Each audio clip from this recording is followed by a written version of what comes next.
Hi, my name's Katherine Haber, and today we're going to talk about writing and citing, specifically looking at the first part of your research articles, so your introduction and your methods.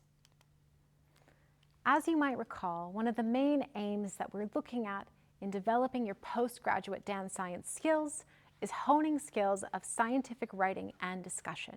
So we're going to dig a little bit deeper into what that actually means and look at some tips for how we can help you develop your writing skills. So in terms of research skills, we've talked about reading research and forming your research question, and an important part of dissemination is actually how do you put it all together on paper. So we'll talk about that a little bit more today. So as you may have known, you've probably written something before, and you know that writing is its own journey. It's climbing its own mountain, going down a different river, a waterfall, whatever you might come across. Sometimes it feels like an uphill hike, one word at a time, and other times you might just feel that you sit down and it's just pouring out of you. So find what works for you and also acknowledge this sort of mountain that we climb when we write, right? You'll go through different phases and allow yourself the time to work through those different phases and respect your process as well. So, what are some key considerations for academic writing? One of the best tips that I have for you is to refer to best practice. So, one of the best ways to familiarize yourself with academic writing is to read scientific journals, for example. So, have a look at a journal article and critically assess the writing. What worked, what didn't work, and why, right? So at this stage, or when you're approaching a journal article with this goal, don't worry too much about the technical sections, but just aim to get a feel for the writing style. So how was it structured? Were key concepts communicated clearly? Are there areas that could have been explained more explicitly, for example? Think about the different ways that the journal article might be facilitating communication or areas where the communication might not be that strong, right? And to that end, you can try to replicate some things that worked and be sure to put in some additional things that you identify that didn't work. So particularly, and within this program, we'll follow the guidelines of the American Psychological Association, or APA. And you'll find that there's an existing structure, or let's say hiking trail, that will make your journey a little bit more manageable. What's another consideration? So specifically in terms of academic writing, think, who is your audience?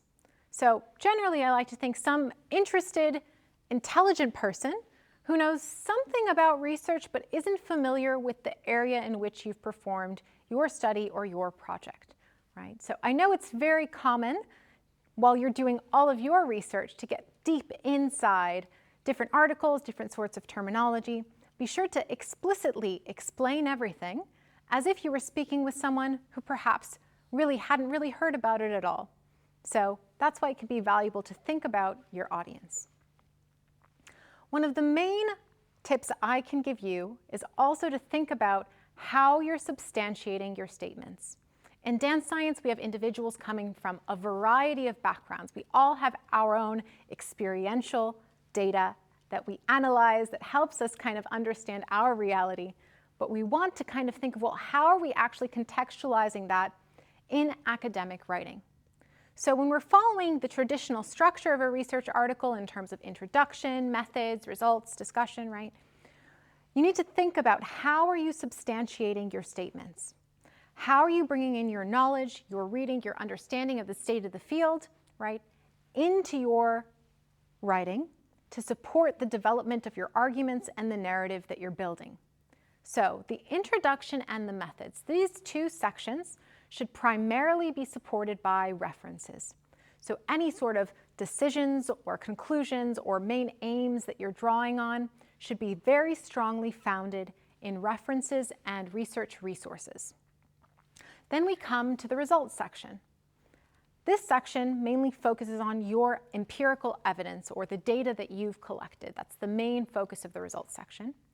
And then in the discussion, how do we substantiate our claims in the discussion? Well, we put these two things together. So how do we support the narrative in terms of how you're concluding your study or what sort of results or things you're interpreting? Well, you put together the data that I collected with the research that I've introduced in the introduction. So that's one of the key points in academic writing, is really to think about how are you substantiating your writing and how are you grounding it and founding it in the state of the field and also within your research. So, with that in mind, writing with previous research, writing with in-text citations, right, how can we actually integrate that effectively? Previously, we had discussed how in a research article, the use of different research and resources is kind of like building a brick wall, right, with each piece adding a different component to the overall structure. The important thing to think about, particularly when you're writing, is that all of these different resources are there to create a support and surrounding area for your brick to go right in the middle, right? So don't be too general, right? Or just start describing things in isolation. But remember, how is my interpretation of this research or this study or this textbook relating to my research question? So you could, for example, provide key background information, right? But only if it's relevant to your research question. You want to build a path towards your thesis, towards your aim, right? So you can offer critical definitions or different areas that will, again, slowly build up to the constructs that are relevant to your study. So what sort of level of detail would be appropriate? So in many cases, you'll find, particularly in the introduction and also when relevant in the discussion, that the main findings of the studies are summarized in 1 to 2 sentences. A description of the procedure and the participants is only really relevant if you're trying to build up your argument, right? So it shouldn't be that every paragraph is just describing a separate study in isolation. But for example, let's say you want to look at the influence of a Pilates intervention for older adult dancers, and you want to see, well, previous research found such a progression, and my study found a different sort of progression, right? So it might be relevant to say, oh, this is the same population, this is a different population, the interventions are of similar length or they're of different length, right? So it's important to think about how does the information that I'm providing support and relate to my research question, right? So think about how you're using the level of detail in the construction and building the narrative surrounding your research aim and the variables that are relevant or the areas of interest that are relevant within your study. Another very important tip I can give you is really be sure you're citing primary sources. Let's say you read a research article that makes a really nice claim or summarizes a finding, and at the end of that section, they cite a reference. Go find that reference, read it in its entirety, and be sure that you're referencing the primary source, right? Ensure that you're getting it from the source. So how do we actually integrate citations into our introduction, right?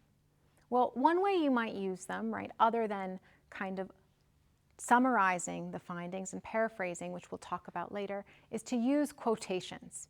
So when should you use specific quotations? The first thing I'll say is that quotations should only be used in very limited cases. It's best for you to really interpret the information, again, in the context of your research question.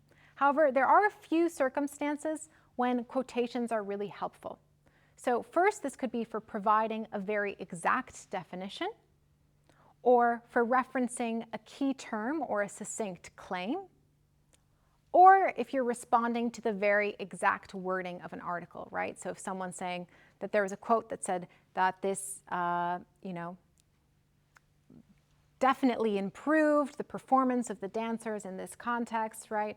And you say, well, definitively might not have been the best word, or because based that the statistical analysis didn't replicate this, right? So if you're actually kind of picking apart the wording.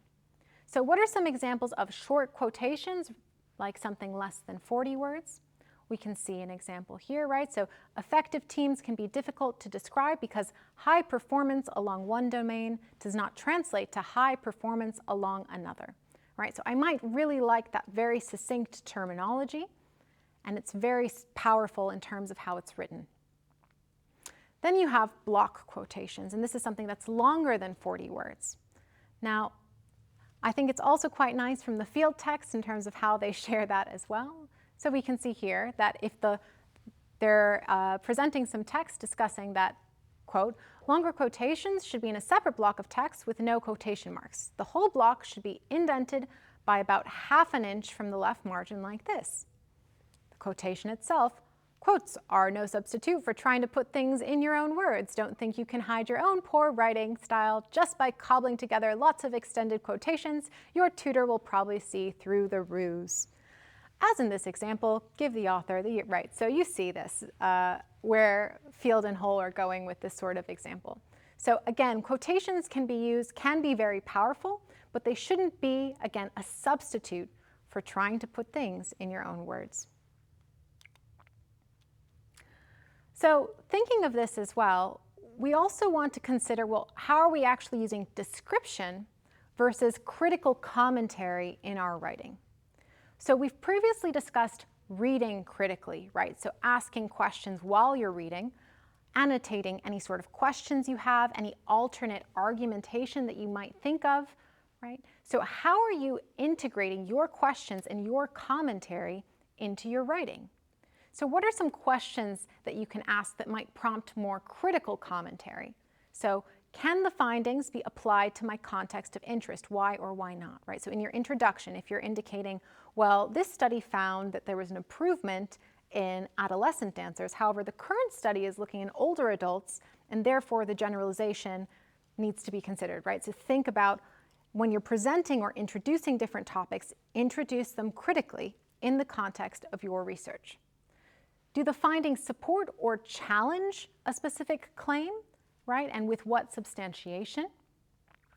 Do the claims challenge previous research, identify potentially research that would claim otherwise, right? So if you find conflicting findings in the research, in the area that you're interested in presenting, present those, because those really justify and build the narrative and the rationale for your kind of pursuit of furthering understanding and perhaps trying to negotiate where the differences might be. Right? What role does this research play in developing my own research, replication, challenging, right? So try to really use these sort of questions to curate your narrative such that when you're presenting research in your introduction and developing that understanding of the field, you're doing so with a critical lens, again, in the context of your research question. So, something really important as well to think about, paraphrasing. This is really valuable, particularly, again, as you reinterpret your writing. So, paraphrasing is allowing you to summarize and synthesize information, right? Focus on significant information and compare and contrast details, right? So, even one sentence may include many different ideas, but particularly for your research, there only might be a few areas. So you might need to summarize, let's say, one thing or a few things or put many things together. And the idea is that you're really, again, pulling only the most important areas, right? And emphasizing them in your writing rather than patch writing, which would be an example of using the synonyms in your word processor and just changing every single word, right? So really think about how you're paraphrasing, right? So what's the key area that's important to you when you're taking information and developing it in the context of your study, right? How would you explain it to a friend? I always find it valuable sometimes to just stop while you're writing and just try to speak out what you're actually trying to say. What am I actually trying to say? Say it. APA writing style provides some guidelines for the style of writing that you'll be using within your academic work. There's a few areas that we can consider.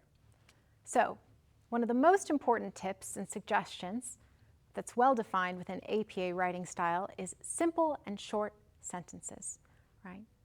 Another thing to think about within this simple, short, and direct communication is kind of the general convention of academic writing. Traditionally, academic writing has been written in the third person, in the passive tense. So participants arrived in the studio, the researcher equipped the participant with motion caption markers, the metronome was set at 60 beats per minute, the dancer performed the movement, right? So third person passive tense. I will acknowledge that in kind of recent developments in APA writing style, there has been more and more introduction and acceptance of first-person writing, right? So you might say, you might see that in certain articles, the researchers might say, we aimed to identify different ideas or different kind of pronouns in that capacity. I will say that the general convention is still third-person passive, though you do at times see first person coming more and more into use. Coming back to this kind of idea of simple writing, the important thing is really to think about kind of that each idea is separated and also that you use simple words, right? It's important also to repeat relevant terms, right? So if you're thinking there are some complex things that need to be explained, you can repeat these ideas in order to place emphasis on the areas that are most important in your writing. So repeat relevant terms rather than saying this or it, right? How can you be specific and succinct? So in that sense, you want to avoid the long and complicated and strive for simple and short descriptions of your research. So as taken from the text, rather than saying it's expected that participants will utilize the manipulum in the endeavor to effect door opening, just say it's predicted that participants will open the door with a stick, right? Just be direct, be straightforward. Another thing that I like to think of that's helpful for me is sometimes to read out my writing out loud. If you need to breathe, your sentence is probably too long, right? So feel the natural pauses in your writing and where do the ideas stop. Think about that as well in terms of how you review and edit and communicate your ideas. You can also find a lot of really useful resources on the APA website, specifically looking at different transition words, right, to show contrast, to relate to a hypothesis. So I would encourage you to have a look on that webpage to see different examples of helpful writing tools. Another really important aspect is to think about bias-free language. So we want to really emphasize how we kind of are addressing inclusivity and respect in our writing style. So we want to use language that's free of bias and also avoid kind of extending different prejudicial beliefs or demeaning attitudes in your writing. So just as you kind of learn to check your writing for your grammar and your spelling, you also want to continue to think about checking your work for bias. So particularly in terms of how we consider age, in terms of APA bias-free language, rather than saying seniors, it's valuable to be more specific and say older adults, 65 years and older, right? So be specific about age groups rather than generalizing in terms of larger potential colloquial terminology. Another important aspect to consider is how you present gender and sex within your writing. So according to APA, gender refers to the attitudes, feelings, and behaviors that a given culture associates with a person's biological sex. So within the APA guidelines, they identify gender as a social construct and a social identity, and indicate that you should use the term gender when referring to people as a social group. So specifically also identified gender, self-identified gender. So you can consider the self-identified gender of individuals. And it's important to state that primarily, particularly in the participant section of your study, let's say.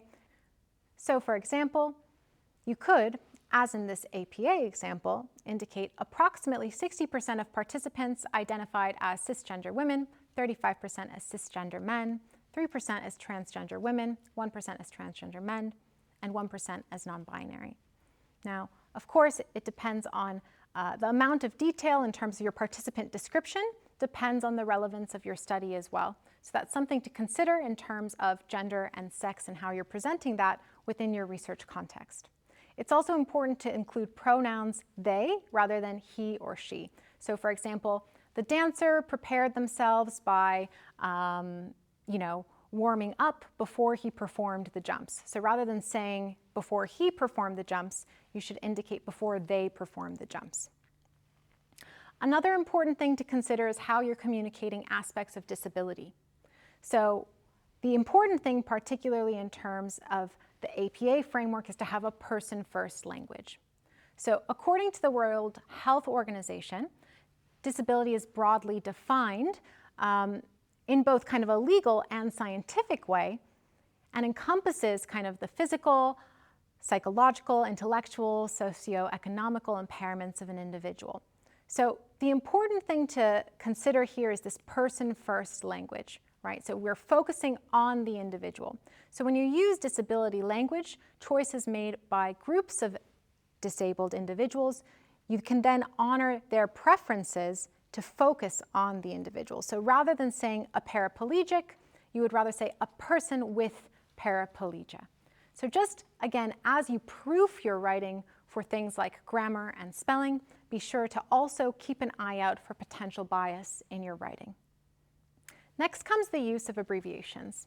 Of course, particularly in scientific research, we have many different terminology that can be abbreviated to facilitate understanding. The important thing is to first write out the whole term before using the abbreviation. So for example, if I'm discussing personal standard perfectionism, I could then abbreviate this to PSP, right? You could also use kind of abbreviations for units of measurement, different aspects of time, right? Different Latin abbreviations, e.g., i.e., so on and so forth.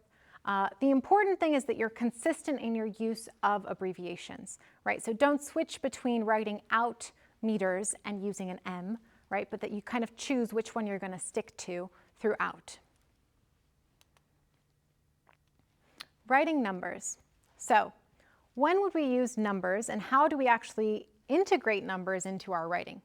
Well, when should you use the actual numerals? Well, if you have any number over 10, then this can be indicated as a numeral, right? So the actual 1 and 0. Numerals are also valued if you're providing scores, scales, or different statistics, or kind of numbers with units. So for example, 5 meters. When should you actually write out the numbers? Well, for numbers 0 through 9, in APA writing, those numbers should be written out in text, right? Again, unless they're kind of indicating 5 meters, right? But if you're saying 6 participants missed 4 sessions, right? 6 and 4 would be written out in text. Also, you want to be sure to write out numbers beginning the sentence. So if the sentence indicates 23 participants joined the second session after rehearsal, right? 23 would be written out in text. Common fractions can also be written. So 2/3 of individuals indicated that they agreed, for example. So keep these tips in mind, and always you can refer back to the resources on the APA website. So let's jump into some sections specifically. What should we consider in the title and the introduction? So for your title, make sure you're clear and specific, but not too detailed. Ask yourself, does it give the reader kind of a good idea of what my study's about, right? Is it fairly snappy, right? In the case of journals, a researcher would kind of skim the contents looking for any articles that might be of interest. So it's important that you really try to capture the key areas within your title. So APA recommends that your title is approximately 10 to 12 words long. So as might be applicable, be sure that you mention your main variable, right? Whether that be your independent and dependent variable or the construct you're interested in. If your study surrounds a specific theory, right? So for example, application of self-determination theory in hip-hop dance context, for example, and also the phenomena of interest. So who's being studied or what's the context? So generally we see this coming up in terms of the genre of dance that's being studied. So let's have a look at a few examples. So what's something that's too vague, right? An experiment on concentration, right? or breakfast and concentration, right? You don't really get much of an idea of what's happening there. What's something that might be too detailed? Well, the effects of having breakfast or not having breakfast on the concentration level of my students as measured with a selective attention task, right? Bit too much. Now, what's something just right, just in the middle? The effects of breakfast on mid-morning concentration levels, right? So you can see how I've kind of included, and I already have the idea of the different variables, but what might also be added there is the effects of breakfast on mid-morning concentration levels of university students. Perhaps be a little bit more specific. So we indicated before the introduction really sets the stage for the performance, right? So you're indicating what is the phenomena, right? So the first section really would indicate what is the phenomena, right? So are you looking at dance injury, let's say? So introducing what's the specific context, what's the prevalence of injury there, why is it important, right? So we're looking at perhaps evidencing how much time loss this is kind of encompassing, right? Well, what do we know, right? So summarizing the areas that do describe what we know within this context, and then also within that, critically identifying what we don't know. So we want to build this section up to the research question, which will be at the end of the introduction. So what are some tips for the introduction? So again, think of your organization and the narrative you are building, right? And this is generally can be very well structured by your research question. So if you have a very well formulated research question, it might have very key areas in terms of, again, the phenomena and the construct, what sort of variables, if you're doing an experiment, independent variables, dependent variables, right? And what's the context. So it's valuable to have an outline of the structure of the key variables or the key constructs that should be showing up in your introduction. By the time I get to your research question, there shouldn't be any new words or new ideas, so to speak, but I should understand all of the different ideas or constructs that you've defined. So if appropriate, depending, let's say, on the journal or the submission, right, it's really helpful to use headings to identify the key areas and the key topics and to guide the reader through the introduction. So as you might recall, the introduction relies on your use of references and research articles. So be sure to substantiate your claims in existing research along the way. And specifically also, use introduction sentences and concluding sentences in each paragraph where you're threading through your critical voice. Again, that's building the narrative to your research question. So it's that interweaving of descriptive writing and critical contextualization that help build up to your research question. The next section we'll think about writing is the methods. So again, the methods, you can think of it as the performance. What was actually done? There are three main subsections within the methods of a scientific research article: the participant section, the procedure, and then the analysis. The participant section should include relevant demographic characteristics of your participants. So again, depending on your research question, what demographic characteristics are relevant to your study, right? So for example, identify gender, age, years of training, for example. But you don't need to describe, let's say, how many hours of supplementary training do they do if supplementary training isn't relevant to your research question. So really think about what demographic information do I need to collect, right? And also what demographic information do I need to report that's relevant to my research question and gives my reader a good idea of the population sample that I'm working with. It's very important that you include the number of individuals that participated in your study, and also that you clearly outline the inclusion criteria and the exclusion criteria. So, for example, inclusion criteria could be that you're interested in examining perceptions of career transition in professional portfolio contemporary dancers, right? So inclusion would be that, that they are a professional portfolio contemporary dancer who's been working in such a career for 10 or more years, let's say. And an exclusion criteria For example, let's say potentially that you want to exclude individuals that are career transitioning potentially due to an acute injury, right? So you really are only interested in individuals that aren't, let's say, that need to transition into a new career based on an acute injury, but you want to look at individuals that are making a choice at a specific time along their own progression that isn't influenced by injury. Another thing that you might want to consider within your kind of participant section is that you might need to include operational definitions. So for example, how are you defining professional dancer, right? What do you mean by professional dancer? Be sure to define that for your reader. The next section is the procedure. So the procedure really details the study design. Particularly for lab-based studies or experiments, you might have a section within the procedure that indicates the setup or the apparatus. So just one section that's detailing all the specifics of how the area was set up, right? So were there specific lights that were needed due to motion capture analysis? How far away was the camera set up? What sort of tools were needed, right? So if there's a very complex setup for an experimental design, there might first be a short section, setup or apparatus, that just describes the setup. Then you have the protocol for the data collection. So how were your variables measured or captured?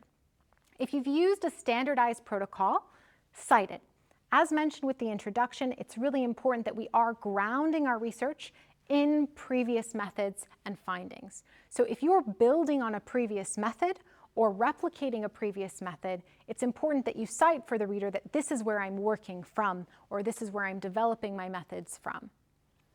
Another important thing is to describe elements of experimental control. So for example, where applicable, is there any sort of randomization? Is there any sort of instrument calibration? Have repeated measures been used?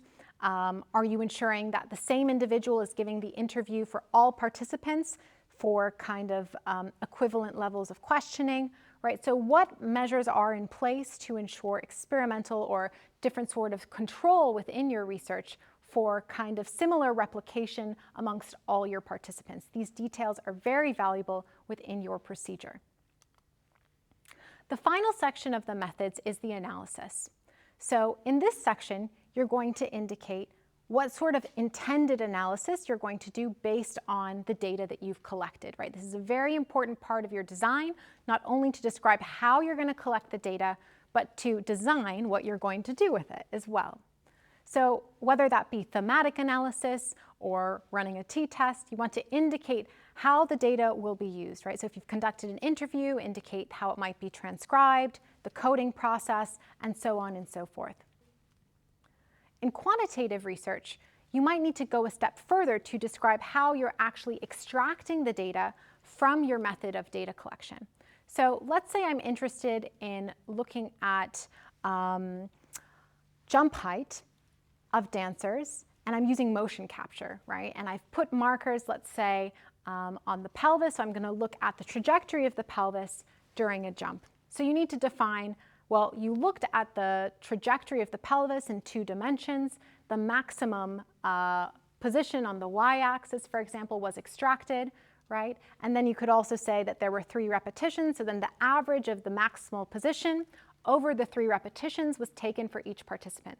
So I'm really thinking from my video analysis to how I'm getting that single quantitative value for each participant, right? You want to describe that before you go then even to, okay, and then based on that, I'm comparing this jump height, let's say, that I would run a t-test, particularly, let's say, an independent t-test if I'm comparing the jump height in 2 different groups.